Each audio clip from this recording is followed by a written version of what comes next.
반갑습니다.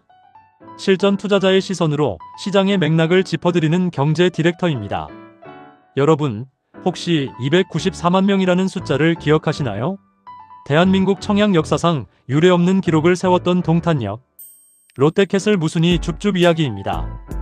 당첨만 되면 최소 10억 원 이상의 시세 차익이 보장된다는 소리에 전 국민이 들썩였습니다. 하지만 그 뜨거웠던 열기가 지나간 뒤 들려온 소식은 충격적이었습니다. 10억 로또에 당첨되고도 부적격 판정을 받아 기회를 날리거나 자금 계획을 잘못 세워 수억 원의 손실을 본 사례가 속출했기 때문입니다.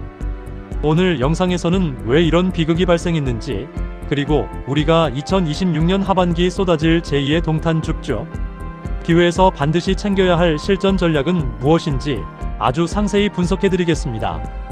영상 끝까지 시청하시면 남들은 놓치는 수억 원의 가치를 지키는 눈을 갖게 되실 겁니다. 먼저 동탄역 롯데캐슬 사례가 왜 지금까지도 회자되는지 그 본질을 파악해야 합니다.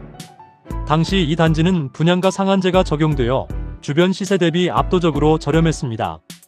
전용 면적 84제곱미터 기준으로 당첨 시 약 10억에서 15억 원의 차익이 예상되었죠. 하지만 많은 분이 간과한 것이 바로 청약 자격의 디테일이었습니다. 무순위 줍줍이라고 하면 흔히 아무나 다 된다고 생각하기 쉽지만 당시 공고문을 뜯어보면 화성시 거주자 요건이나 재당첨 제한 기간 같은 독소 조항들이 숨어 있었습니다. 실제로 당첨자 발표 직후 기쁨의 눈물을 흘렸던 분들 중 상당수가 세대원 중 과거 당첨 이력이 있거나 거주지 요건을 충족하지 못해 부적격 판정을 받았습니다. 10억 원의 행운이 한순간에 1년간 청약 금지라는 페널티로 바뀐 것이죠. 여기서 우리가 반드시 짚고 넘어가야 할 매우 중요한 지점이 있습니다. 바로 자금 계획의 함정입니다. 부동산 투자는 단순히 분양가를 지불하는 것으로 끝나지 않습니다. 동탄역 롯데캐슬 84타입의 경우 현재 시세가 16억에서 19억 원을 상회합니다. 이 경우 취득세는 보유 주택 수에 따라 어마어마하게 불어납니다.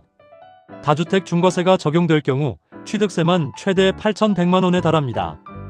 웬만한 중형차 2대 값이 세금으로만 나가는 겁니다.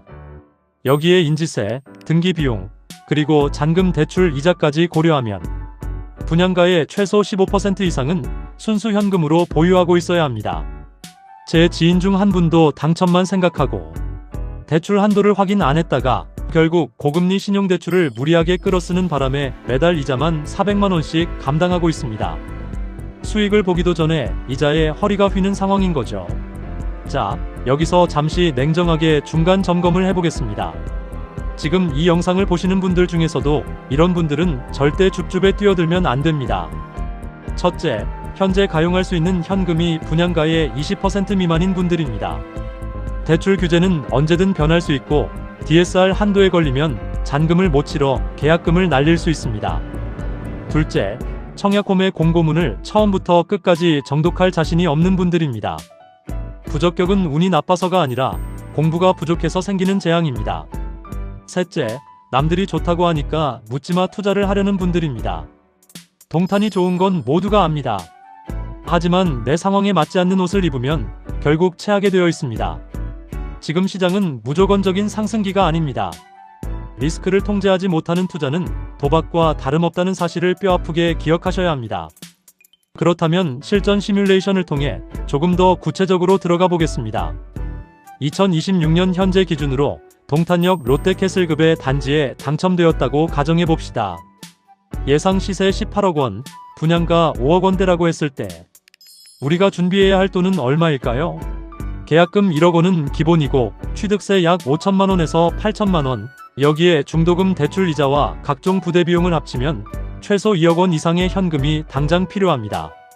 만약 DSR 규제에 걸려 대출이 원하는 만큼 나오지 않는다면 그 차액만큼 현금이 더 필요하겠죠. 단순히 5억 원짜리 집을 산다고 생각했다가 7억 원 이상의 자금 흐름이 막히는 순간 여러분의 가계 경제는 붕괴될 수 있습니다. 그래서 제가 항상 강조하는 것이 대출 최적화 전략입니다. 4050세대라면 자신의 소득과 기존 부채를 면밀히 분석해 최적의 대출 조건을 미리 세팅해 두어야 합니다. 자, 동탄 낙첨의 아픔을 겪으신 분들, 혹은 다음 기회를 노리는 분들은 이제 어디를 봐야 할까요? 2026년 하반기에는 새로운 기회의 문이 열립니다.